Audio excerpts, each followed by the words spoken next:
अपने चैनल प्रेरणा coaching centre में। और आज हम आपको एडजेक्टिव के 6 भाग डिस्ट्रीब्यूटिव एडजेक्टिव यानी व्यस्तवाचक विशेषण के बारे में बताएंगे। इससे पहले जो हमने वीडियो बनाई एडजेक्टिव पार्ट 1 एडजेक्टिव चैप्टर 2, तो जिन्होंने वो वीडियो नहीं देखी है ऊपर मैं आई बटन में एडजेक्टिव पार्ट 1 की लिंक दे दूंगा और 2 की लास्ट वीडियो के एंड में उसकी भी लिंक दे दूंगा। ठीक है, तो आप लोग वो जाके देख लेना, तब आपको आगे का समझ में आएगा, वरना आपको कुछ समझ में नहीं आएगा। ठीक है, तो चलते हैं अपने अगले वीडियो की तरफ, जो कि है हमारा डिस्ट्रीब्यूटिव एडजेक्टिव यानी व्यस्तवाचक विशेषण। तो हमने एक व्यस्तवाचक सर्वनाम भी पढ़ा था, प्रोनाउन में व्यस्तवाचक सर्वनाम। ठीक है, तो वो भी यही सेम चीज था, ईच, एवरी, एवरी नहीं था उसमें, एदर एंड नेदर। ठीक है, एदर नेदर, ईच, एदर और नेदर था, यहाँ पे एक एवरी जुड़ गया। Are called distributive object adjective. ठीक है, इन सबको क्या कहा जाता है? डिस्ट्रीब्यूटिव एडजेक्टिव यानी व्यस्तवाचक विशेषण कहा जाता है। When they are followed by noun यानी जब नाउन से पहले 1 2 3 4 ये चारों वर्ड लगे तो वो हमारा क्या बन जाता है? Distributive adjective. ठीक है, और अगर नाउन के बाद चलिए छोड़िए, नाउन से पहले अगर ये वर्ड लगता है तो ये डिस्ट्रीब्यूटिव एडजेक्टिव यानी सीधे सीधे ये भी कहा जा सकता है कि इन वर्ड के बाद अगर नाउन लगे यानी संज्ञा लग जाए तो वो हमारा डिस्ट्रीब्यूटिव एडजेक्टिव में आ जाता है। अब हमारा डिस्ट्रीब्यूटिव प्रोनाउन में भी हमने यही सेम चीज पढ़ा था, ईच, एदर एंड नेदर। ठीक है, तो आप लोगों को पता ही है मैं इनके बारे में कैसे समझाऊंगा आप लोगों को कि कब ये प्रोनाउन बनता है, कब एडजेक्टिव बनता है, दो सेंटेंस लेके। तो चलते हैं हम लोग दो सेंटेंस लेते हैं। पहले हम लोग एक सेंटेंस लेते हैं, ईच बॉय इज इंटेलिजेंट।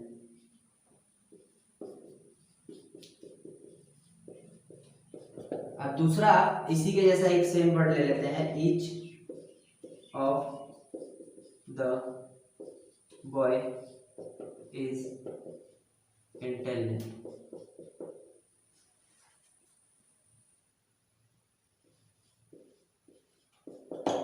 तो ये दो हमारे वर्ड आ गए, एक हमारा है ईच बॉय इज इंटेलिजेंट, एक हमारा है each of the boy is intelligent. तो आप लोग इन दोनों सेंटेंस को देख के ही समझ चुके होंगे कि एडजेक्टिव कौन सा है और प्रोनाउन कौन सा है, क्योंकि मैंने इसमें भी बता दिया कि नाउन से पहले अगर ये तीनों चारों वर्ड आते हैं तो ये हमारा एडजेक्टिव बन जाता है। यहाँ पे हमारा बॉय क्या है? नाउन है। क्या है? नाउन। और इससे पहले हमारा क्या आ गया? ईच आ गया, तो ईच हमारा क्या बन गया? डिस्ट्रीब्यूटिव एडजेक्टिव यानी व्यस्तवाचक विशेषण। बट यहाँ पे हमारा बॉय दूर है, उससे पहले दो वर्ड है, तो ये ईच हमारा क्या हो गया? Distributive pronoun. ठीक है, तो एडजेक्टिव और प्रोनाउन, डिस्ट्रीब्यूटिव एडजेक्टिव और डिस्ट्रीब्यूटिव प्रोनाउन का जो अलग है, क्या अलग है उसमें, इन दो सेंटेंसों से हमें पता लग रहा है। इसमें बोला गया प्रत्येक बच्चे तेज है, प्रत्येक बच्चे तेज है, और इसमें बोला जा रहा है लड़कों में से सभी लड़के तेज है, प्रत्येक लड़के तेज है।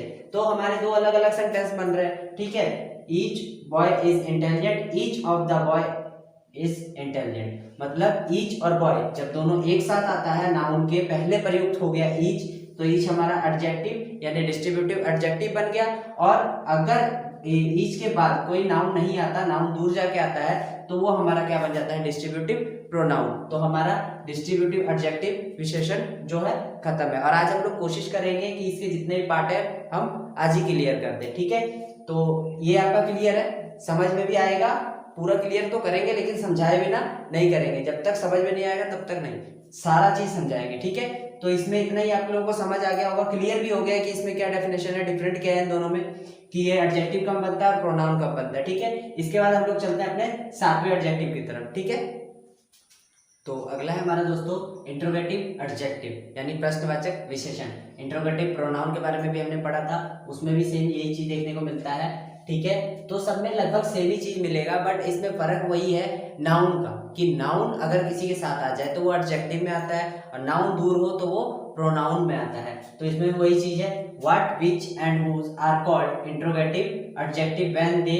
Are used with noun. मतलब संज्ञा के साथ ये अगर तीनों वर्ड प्रयुक्त होते हैं यानी योग इस्तेमाल किए जाते हैं, तो वो जो हमारा बनता है ये वर्ड, ये तीनों वर्ड क्या बनता है हमारा? Interrogative adjective. बट अगर संज्ञा के साथ नहीं किया जाता, संज्ञा अलग होता है, तो ये हमारा बन जाता है प्रोनाउन। जैसे बताइए कैसे बताएंगे, दो सेंटेंस ले लेते हैं। ठीक है, व्हाट बॉक्स इज योर्स। ठीक है, और दूसरा व्हाट इज दिस।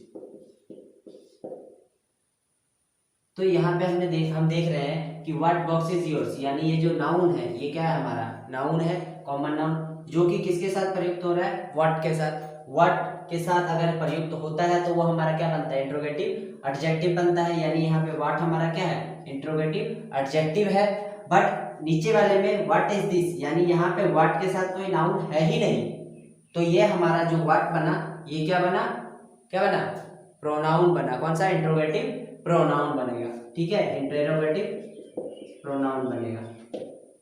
ठीक है, ये भी आपका क्लियर है। यही होता है व्हाट, विच एंड हुज, जब एडजेक्टिव यानी सॉरी नाउन के साथ हो यानी संज्ञा के साथ होगा तब वो हमारा एडजेक्टिव बनेगा, इंट्रोगेटिव एडजेक्टिव। और अगर ये दूर दूर आपस में होते हैं या उस सब्जेक्ट में कोई नाउन हो ही ना सेंटेंस में, तो वो हमारा क्या बनेगा, इंट्रोगेटिव प्रोनाउन बनेगा। तो ये भी हमारा क्लियर हो चुका है 7 नंबर का इंट्रोगेटिव एडजेक्टिव। अब चलते हैं हम लोग 8वें नंबर की तरफ में, क्योंकि आज हम लोग खत्म कर देंगे। आप लोग को पहले ही बता चुके हैं, समझाने के बाद खत्म होगा ये। ठीक है, तो 7 नंबर क्लियर है। अब 8वें में चलते हैं।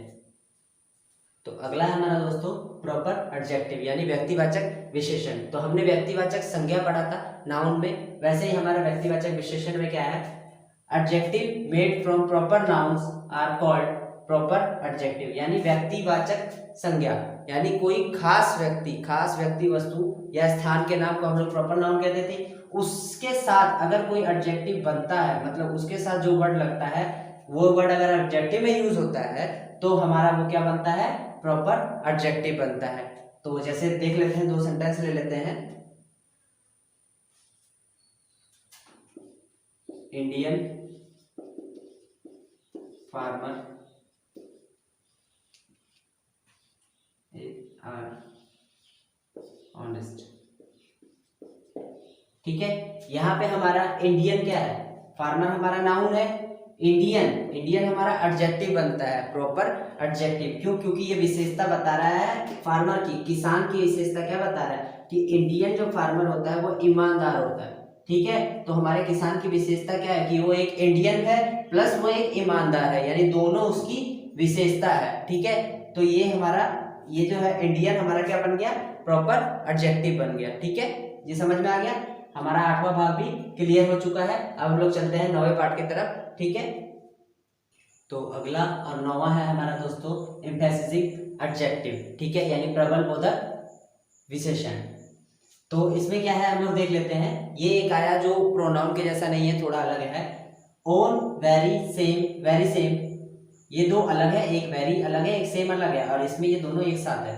ठीक है, ईटीसी आर, ईटीसी मतलब एटसेट्रा यानी इत्यादि, are such adjective that are used to convey emphasis on the noun that follow them. Such adjectives are called emphasizing adjective, यानी प्रबल बोधक विशेषण।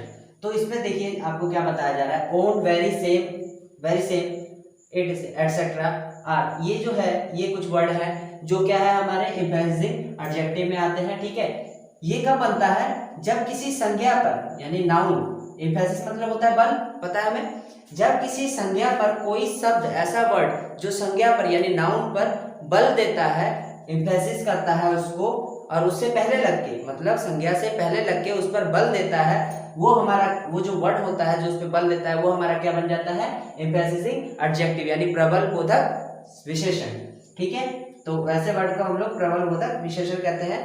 तो देखते हैं उसको, कुछ जान लेते हैं उसके बारे में। तो ये तो समझ आ गया। अब उसको हम लोग किसी सेंटेंस के द्वारा जानते हैं। ठीक है, तो चलिए चलते हैं इसको एक सेंटेंस के तौर पर जानने, सेंटेंस के थ्रू। तो जैसे हमारा सेंटेंस है, this is the same book I wanted. ठीक है, यहाँ पे हमारा क्या आ गया, सेम बुक आई वांटेड, ये वही किताब है, बिल्कुल वही किताब है जो मुझे चाहिए। ठीक है, तो यहाँ हमारा सेम बुक, यानी जो बुक पे जोर किसने डाला, सेम ने क्या बल डाला कि ये तो वही किताब है, बिल्कुल वही किताब है, यानी सेम बुक, सेम ने इस पे बल डाला, क्या बल डाला कि ये तो वही बिल्कुल वही किताब है जो मुझे चाहिए। तो ये हमारा सेम यहाँ पे क्या बन गया, एम्फेसिसिंग एडजेक्टिव, यानी प्रबल बोधक विशेषण, ठीक है, प्रबल बोधक विशेषण। तो ये भी आपका क्लियर है 9 नंबर। अब हम लोग चलते हैं लास्ट और आखिरी 10वें पार्ट की तरफ, ठीक है। तो अगला 10वां और एडजेक्टिव का लास्ट है एक्सक्लेमेटरी एडजेक्टिव यानी विस्मयादिबोधक विशेषण। तो इसमें क्या आता है देख लेते हैं। What is called an exclamatory adjective when it is used as an adjective in an exclamatory sentence. यानी कि जो व्हाट है, व्हाट एकमात्र ऐसा वर्ड है जो एक्सक्लेमेटरी एडजेक्टिव होता है। और कब होता है? जब कोई एक्सक्लेमेटरी यानी विस्मयादिबोधक, इसकी हिंदी होती है विस्मयादिबोधक, वैसी बात हो, यानी जब कोई चौंकाने वाली बात आ जाए या कोई पता लग जाए कुछ किसी चीज का, जैसे व्हाट एन आइडिया, क्या बोलते हैं हम लोग, व्हाट एन आइडिया। ये कोई क्वेश्चन तो नहीं है, व्हाट का हम लोग जानते हैं कि यूज ज्यादातर क्वेश्चंस पूछने के लिए होता है, बट यहाँ पे जो ये बना सेंटेंस, ये हमारा क्या है, व्हाट कोई सेंटेंस बनाया जिसने, वो हमारा कोई क्वेश्चंस नहीं है या कोई क्वेश्चन नहीं है। क्यों? ये क्या है, एक बात बताई गई कि उसे एक आइडिया मिला, ठीक है, पर यहाँ पे हमारा व्हाट कोई क्वेश्चन नहीं बना रहा। तो ये अगर क्वेश्चन बनाता था तो ये प्रोनाउन होता था, बट यहाँ पे इसने क्वेश्चन नहीं बनाया, इसने बताया एक एक्सक्लेमेटरी सेंटेंस यानी विस्मयादिबोधक व्हाट एन आइडिया क्या तरीका है। इसने एक बात बताई, जो तरीका है, कैसा तरीका, क्या तरीका है, तो इसने एक बात बताई, तो ये हमारा व्हाट हमारा क्या बन गया, एक्सक्लेमेटरी एडजेक्टिव यानी विस्मयादिबोधक विशेषण, ठीक है।